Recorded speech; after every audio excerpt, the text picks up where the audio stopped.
Another banner year. For us, every detail about this show is important, and sometimes the things we do are little Easter eggs. Like in the pilot, Emma wished on a blue star candle, which of course, you know, from Pinocchio, you wish on the blue star and the blue fairy comes down. In the specificity of each prop, I think adds to the texture of the show. But it isn't easy. We're in 3 different worlds in any one episode. So sourcing things is often a challenge. We rely a lot on altering existing things and building from scratch.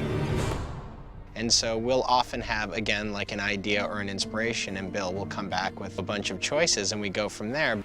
Where you're going, you're gonna need this. One of my favorite moments I remember was when we were talking about the sword for Emma, her father's sword, in the case, and he brought out, it looked like a big old guitar case. And I happen to have a Fender guitar case under my bed at home, and I thought that that might be an interesting suggestion to throw into the mix, and I did, and everybody kind of embraced it.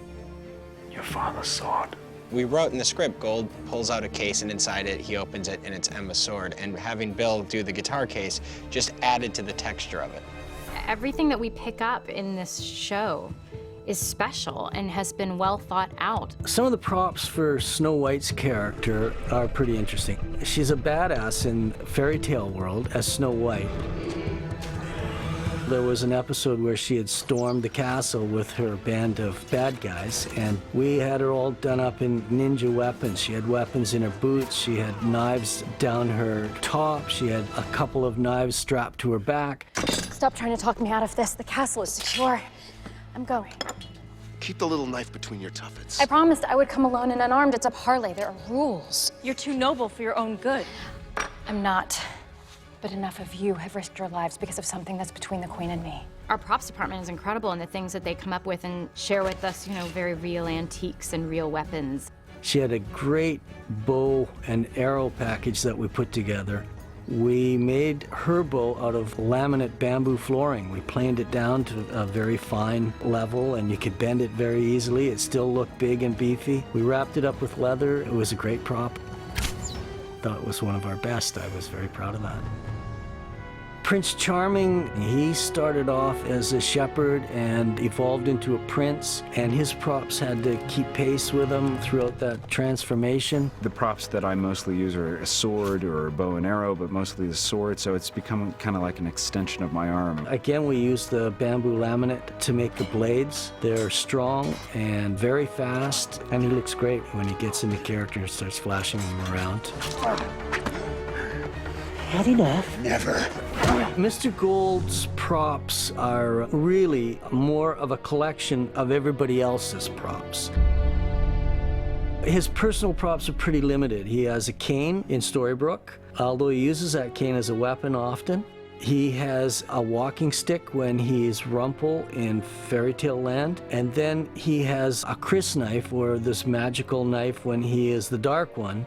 The Dark One summons thee. But I think more importantly for his character is that he has all of the props that mean anything to anybody in all of the worlds. The greatest thing about Gold's shop is, to me, the specificity of every item in there.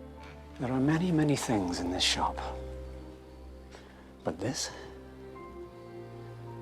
is the only thing I truly cherish. He got to bring, like, suitcases of stuff from Fairy Tale Land. No one else seemed to bring anything. There's elements from every story we've told, and there's elements from stories we've yet to tell that will be revealed. And if you go back and look, you'll start to see things that will come back in episodes. We revealed Marco Geppetto's parents as puppets way before we actually showed that story. Going into Mr. Gold's pawn shop is really, really cool because I always just like kind of look through it and see everything in the cases because I'm a huge fan of the show also, and I want to know what's going to happen. So I try to figure out sort of, what could that be for? What does that mean? What's coming later? Your life is now in my hands. Forever. The heart is one of my favorite props.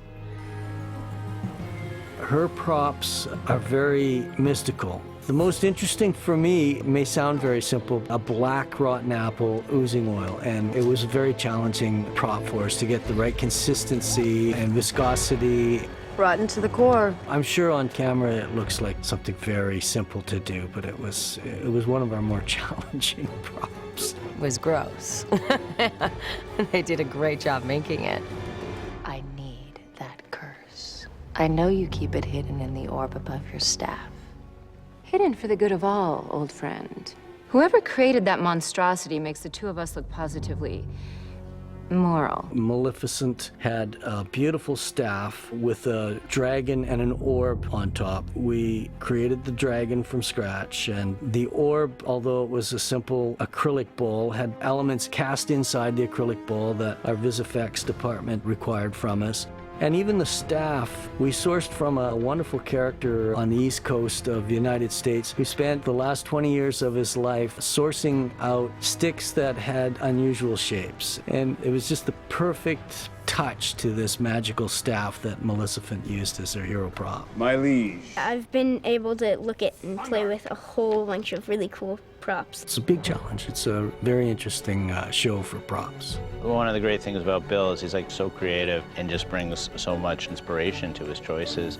It makes your job acting so much easier when you have fantastic props.